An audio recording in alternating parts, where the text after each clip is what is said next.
I've published more than 700 podcast episodes across 6 different podcasts and have been a guest on more than 100 different shows. And in that time, I've learned a ton about what it takes to create and grow a successful podcast.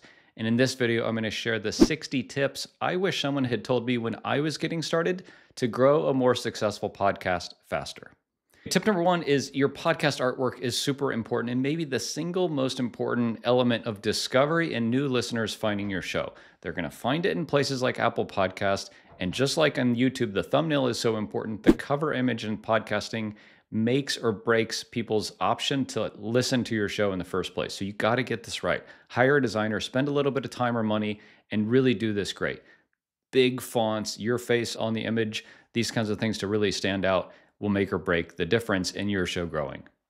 Number 2 is related, and it is the visual branding of your show should be consistent across all mediums. So we're talking podcast, YouTube, website, social.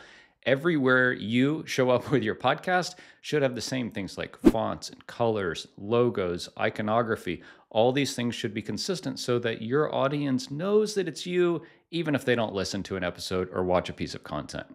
Tip number 3 is don't over edit, especially in interview style shows. It's a conversation with a friend, and that's how I like to think about it, and it comes across really genuinely. In podcasting, one thing we're trying to do is build connection and relationship with our listeners, and by over editing, I think we take a lot of that genuine and authenticity away. Number 4 is batch process your episodes to stay ahead of your content schedule. I like to stay at least 2 weeks ahead of my publishing cadence. So I'm always thinking about, okay, next month, who do I need to get on the calendar? What episode do I need to script out if I'm doing a solo episode? Stay ahead because the absolute worst thing you can do is miss a week in your publishing cadence. Tip number 5 is I never like to research and prep an episode the same day I'm recording it. They're literally different sides of my brain, and I just can't do both well in the same day. So I'll typically script or prep an episode earlier in the week, and later in the week, I'll record or do an interview. I like breaking those up. I like batching both of them. So I'll script or prepare a couple of episodes, and then I'll shoot a couple of episodes in the same day, get one side of my brain working, have my lights and my setup already, and the rest of the time I can kind of chill out. Number 6 is invest in a great microphone. I am using the Shure MV7 Plus here, and it is by far the best microphone I've ever used.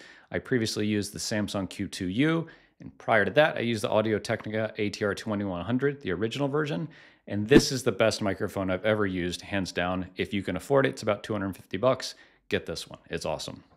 Tip number 7 is keep the microphone about a fist width away from your mouth. And for most of us, since we're on YouTube these days, we want it kind of slightly from the side. I have it a little bit below as well, but it should be about a fist width away. Mine is about this far away from my mouth right now. And what this does is the microphone's not having to work as hard, if you will, to pick up the sound of your voice, but it's not so close, especially with video, that it looks like it's right in front of you like a clown or something. You want it slightly off to the side, but you do want the microphone probably closer than you think. And don't be afraid of the microphone being in the shot if you're doing video. Everyone expects it these days. Okay, tip number 8 is, as a rule, if you're looking for a guideline, interviews should be about 45 minutes and solo episodes should be between 10 and 20 minutes. That's it. Tip number 9 is don't get a DSLR camera until you're really consistent with your production schedule because they're really complicated. The connections and the software you need to use with a DSLR camera, like I'm using the Canon M50 Mark II to shoot this, and I do this with some of my videos for a podcast. It's a great camera, really, high quality image and everything, but it's 5 times as complicated as a regular webcam that you might use, or even using your iPhone. So go with simple to start with, and you can always upgrade a camera or a mic later, but don't overcomplicate things early because it may be the thing that keeps you from launching in the first place. Okay, tip number 10 is good lighting makes a great camera kind of unnecessary and will overcome a lot of the technical, I'll say, insufficiencies that you might have. I use 2 of the Elgato key lights in my setup, and I have a little spotlight here to light my tree. These are really great. They cast light on me from both sides. I don't have any shadowing. They're always kind of mounted to my desk, so I have a standing desk. If it goes up and down, the lights go with me, so they're always kind of just above eye level for me. So use a good light. It really helps the video quality immensely. Tip number 11 is prep your guests that say, hey, this is going to be edited. It's not live. Here's what to expect. I'll email you a list of questions ahead of time. The thing that makes guests nervous a lot of times is not knowing what to expect. And think about it, like you go into a conversation, if you know what's about to happen, you're cool, right? You're relaxed, you're going to give your best stuff. If that's not the case, you go in, you're like, what the heck is this person going to ask me? I don't know what to expect. I'm probably a little tight and I'm not going to perform as well as I could. Tip number 12 is use scheduling software and set up some automations to prep your guests on what to expect. Kind of talking to number 11, I use a scheduling tool called SavvyCal. I have a specific link for podcasting in there. It has a link to my Riverside, which we'll talk about in a minute, the place where I record my episodes. And it has some automations to follow up with the guest after they book and before the episode actually happens. So I can just send this one link to people on email or social media, and everything about how to prep and schedule a guest is taken care of.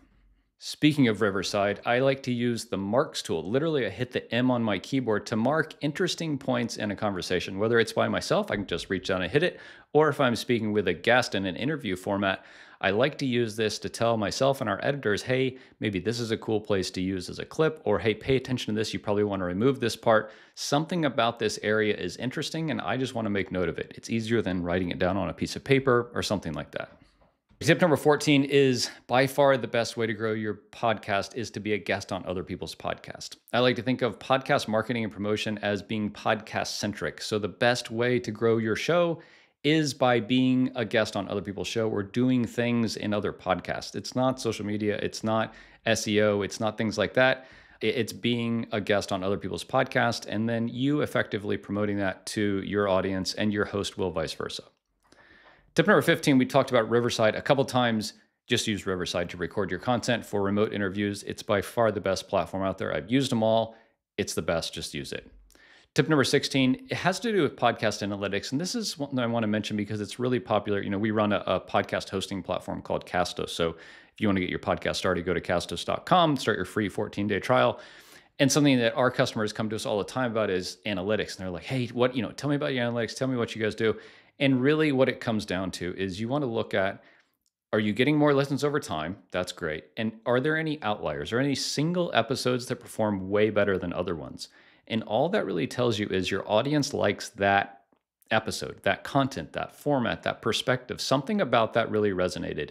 And so you should do more of that. And that's all you need to worry about with your podcast analytics.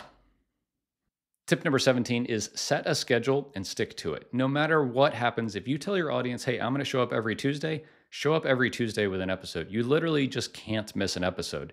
Now you can change that. You say, hey, we're going to go to every other week, or we're going to take the month of December off because of the holidays. And related, tip number 18 is podcasting in seasons may be just a thing to do if you don't think you can kind of get on that hamster wheel and podcast forever every week or every other week. If you set the expectation with your audience, hey, we're going to take a 12 episode season and then we're going to take 4 weeks off. That's great. That's how TV works. And podcasting can work the same way. You just have to let your audience know and then stick with it. Tip number 19 is really the only way to make decent money for small to medium-sized creators in podcasting is to directly sell sponsorship to companies.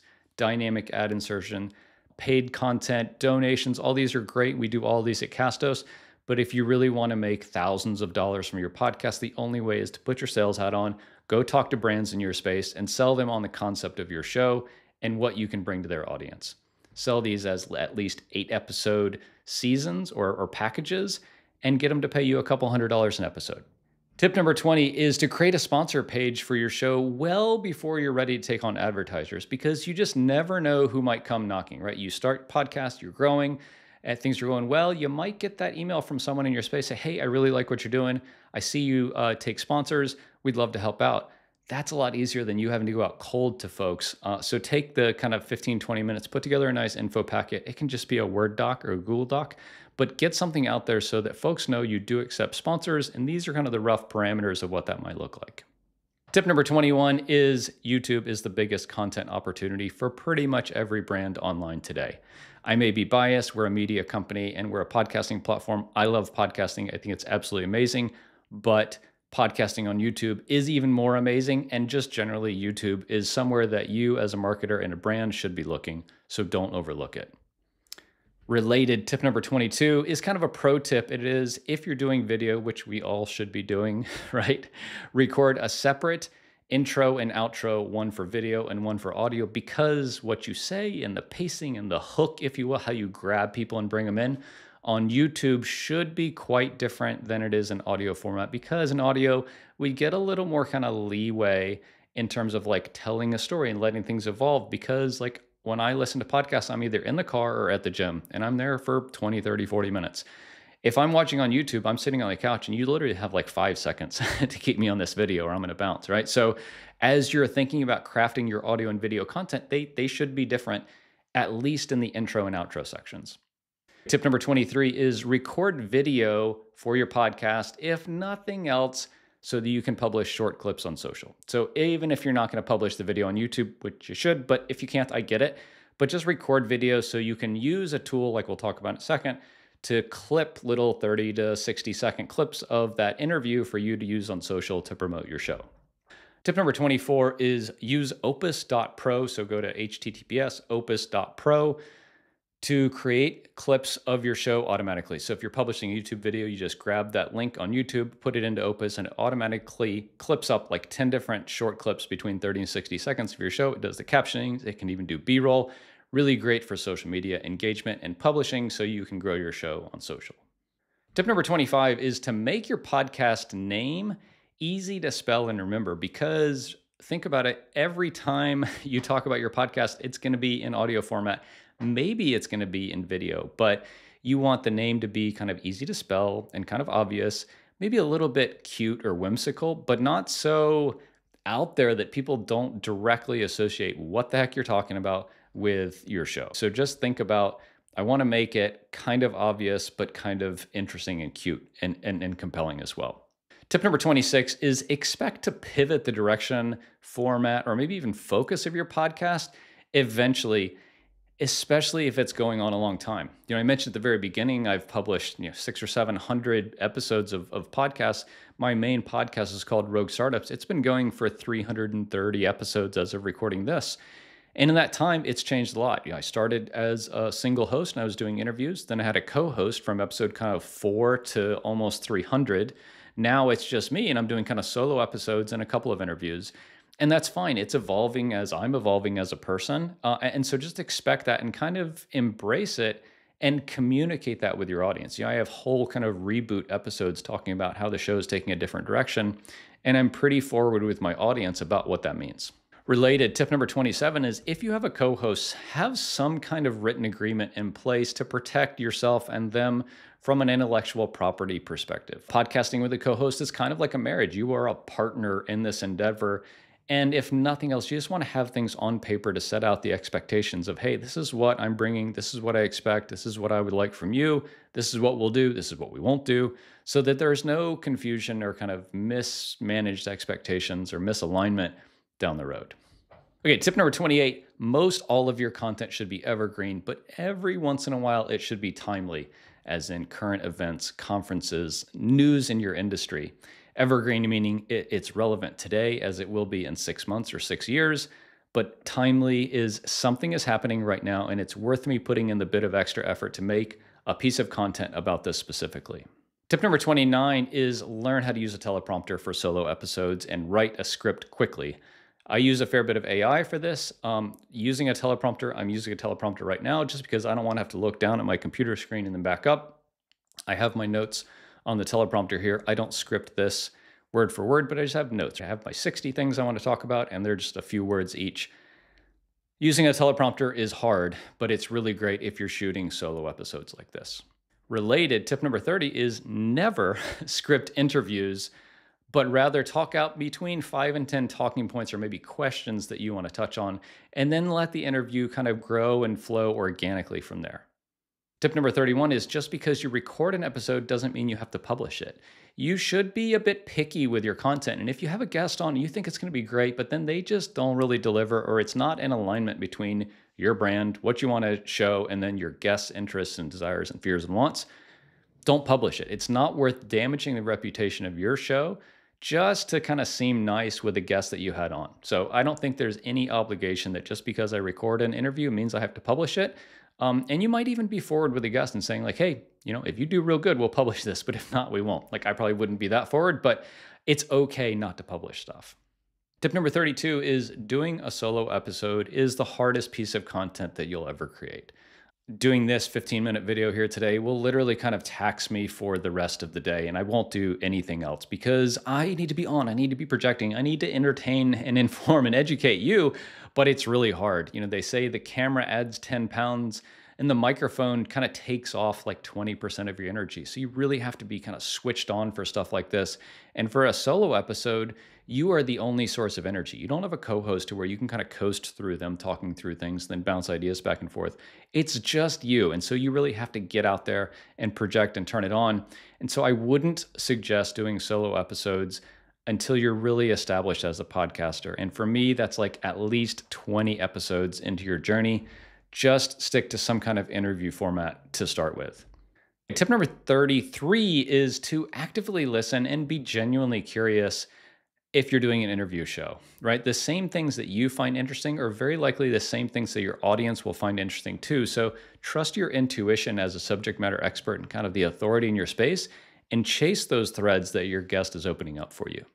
And related, tip number 34, ask open-ended questions to which you genuinely don't know the answer. If you, as subject matter expert and authority in the space, don't know the answer to this question, ask and see what your guest has to say. They are the teacher. And that brings us to tip number 35. Think of your guest in an interview format show as the teacher, not a guest. You want to learn things from them, and that's why you bring them on the show. That's how I run my podcast. Is I have a thing I want to learn about. I find the absolute best person on this topic that I can get on my show, and I interview them. And I'm not shameful about it. Like, hey, I'm struggling with this thing. I want to get your perspective on it. What do you think? And my audience loves it because a lot of them are in a similar spot, or they can relate to the challenges I'm having, and so they're learning right along with me. Speaking of guests, tip number 36 is I set the expectation with my guests up front that I'm going to put them on the pedestal. I'm going to make them the absolute subject matter expert on this thing. We're going to really highly produce this episode. We're going to share it with our audience. And in return, I expect them to share it with their audience too. That means social, email newsletter if they have one, a link on their website. Set that expectation up front. So it's not a situation where after the episode's out, you send them the media kit that we'll talk about in a minute and get crickets. And you're like, hey, what happened, man? Where are you like showing up to promote the show? So set the expectation up front. And if someone's not comfortable with that, then it's a decision you're gonna have to make of like, okay, do I continue with this guest knowing that they're not gonna kind of pull their weight in promoting it? Or do I just go ahead anyhow? I don't know. Tip number 37 is never let a guest introduce themselves. You do the research, introduce the guest, frame them and position them in a certain way that lends to the topic and the discussion that you want to have, and then just start asking questions and get into the meat of the interview. It will be more concise this way, and the guest will appreciate not being kind of put on the spot. Tip number 38, speaking of guests, is that big name guests. So you get Tim Ferriss on your show, they're rarely going to move the needle. Yeah, they might be great for kind of credibility of your show and you being able to get other people on in the future, but it's rare that that person is going to promote your show. And really, the things that they're talking about probably aren't relatable for you and your audience. Better to get someone who's 1 or 2 steps ahead of you in the journey because they're going to share more openly on social and email.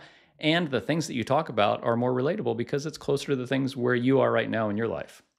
Tip number 39 is if you're doing a show with a co-host, use something like a Google Doc or Notion these days to collaborate in real time. Have the bullet list of things you want to talk about, cross them off as you're going through, and just stay on the same page so you don't have to break the flow of the interview or the discussion with your co-host. Tip number 40 is embrace being different, right? The biggest risk that most of us have as podcasters is sounding like everyone else out there. Don't do it. Find a way you can stand out and really lean into that. A lot of times this is authenticity and being genuine in your show because that's why people like podcasts. Tip number 41 is the best way to grow a show is using some kind of podcast-centric promotion kind of methodology like feed or episode swaps. So you partnering with someone in your space who's not necessarily competitive but adjacent to share an episode of theirs on your show and you on their show. And this is how podcast networks grow. It's a mention of a show. It's dropping a whole episode into your feed. Something like that is hands down the best way to grow a show. Tip number 42, the second best way to grow a show is to be a guest on other people's podcasts. We've touched on this, but I just want to emphasize it because it's so powerful. The cross-pollination of your message with someone else's audience is always going to bring good stuff back to you and your brand. Tip number 43 is when sharing your episodes on social media, link to your website, not to Apple, Spotify, or podcasts. All roads should lead to your website because you want to get folks there to put them on your email list or have them engage with another piece of content and continue the journey that you started in your podcast. Tip number 44 is transcribe every episode. If your podcast host doesn't do this for free, get a new host. Castos does this entirely for free. If your host doesn't do this, we'd love to chat. Moving over is super easy. Tip number 45 is build your email list from day one. Do things like put in incentives and bonuses for people to sign up, but some way for you to say in the episode, hey, if you really enjoyed this, I have another resource over on the website, right? Not Spotify or Apple Podcasts. I have a great resource on the website. If you want to learn more about this, drop your email in and I'll send it to you. Tip number 46 is email your audience every time an episode goes live. It's just so easy. A lot of things can automate this, but a new episode goes out, you say, hey, episode 322 is out. I talked to Bob. We talked about this thing. Here are 3 things that I take away. Really great. Use AI for this, right? It's great. If you have the transcript, just throw this in ChatGPT. It'll give you that kind of email template that you're looking for. It takes 5 minutes. It's a great way to keep your audience engaged. Tip number 47 is consider starting a private podcast that has exclusive content for your best audience members. Going back to growing your email list, this is a really cool way to grow your email list, is to say on the podcast, hey, if you enjoyed this conversation, I actually did a take 2 with this guest where we got really deep on this topic. We're releasing it as a private podcast, and go over to myawesomepodcast.com/join, drop your email in, and I'll send you that private episode. And you can do all of this through Castos, and it's all automatic. Private podcasting is really amazing. It's probably the future of audio podcasting. Definitely check it out. Tip number 48 is for video, create an enticing hook to precede a video interview. The thing I like here is what's called a cold opening. So if you're doing an interview show, take 5 to 15 seconds of something the guest said throughout the episode and stick it at the very beginning of the interview. It's a really cool way to start off. So if you're imagining watching this on YouTube and you just have the guest kind of running into like a tirade or a rant or saying something really interesting or philosophical, that's a great way to start an episode. Much better than you coming on and saying, oh, I do this and that and the other. Like, just pull something from the moment and stick it at the very beginning of the episode. It's awesome. Tip number 49 is on YouTube, test at least 3 different thumbnail versions with every episode. This is now built right into YouTube, and you 100% should do this every time. You never know what's going to work, and make them quite different. You can have a template that maybe has like 5 different versions or formats. Pick the best 3 you think will work and test them, because you never know what'll happen. Tip number 50 is use both TubeBuddy and vidIQ to enhance your YouTube channel. There's a lot that both of them can do to kind of optimize each episode and the channel as a whole, and give you insights into like what's working and what's not. Check them both out. Links in the description below. Tip number 51 is you want to be telling a story across the whole kind of arc of your podcast, and then think about each individual episode as like a leg that supports that table. So like your podcast should have a theme, right? And each episode should contribute to that in a meaningful way. And if it doesn't, or you can't figure out how it does, probably don't do that episode. Tip number 52 is I like to study how other podcasters in my space do things. I don't call it stealing, it's inspiration. I take something that I see as working or something that's interesting to me, and I say, how can I adapt that to work for my podcast, my brand, and my space? This is how all the big creators grow. Tip number 53 is pick one thing to improve at a time and take as many episodes as you need to master that. You know, it could be the gear you have. It could be how you tell a story. It could be the intro and the hook. It could be the CTA. It could be for YouTube like thumbnail or titling. Pick one thing, get better at it until you're at a point where you're like, you know, I'm pretty good at that. I'm ready to move on to the next thing, and then do that.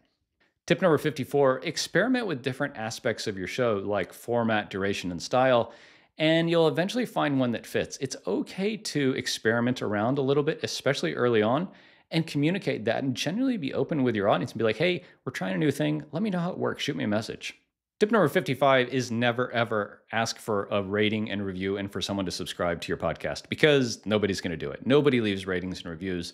The thing you want them to do is to recommend it to someone else. So I say something like, hey, if you enjoyed this episode, please share it with someone who you think would enjoy it as well. It really means a lot. Because think about, how do you start listening to new podcasts, right? It's someone at work or on social media who says, "Hey, this is a really great episode. You should check it out." If you know and like that person, you're probably going to do that, right? Much more likely than some kind of algorithm or some kind of paid media or something like that. So encourage word of mouth in the CTA for your show. Number 56 is, we talked about this a little bit, is ask for feedback from your audience. So I think podcasting, the one dig I have on podcasting is it's largely like a one-way medium. There's not currently kind of a modality for comments in podcasting. We're working on it, right? But it's not there yet. And so the only way I like to ask for feedback is, hey, connect with me on social media or send me a message. And I do this in almost every episode. And I love getting messages from my audience and my listeners, and then I really take that to heart and adapt my show based on what they're saying.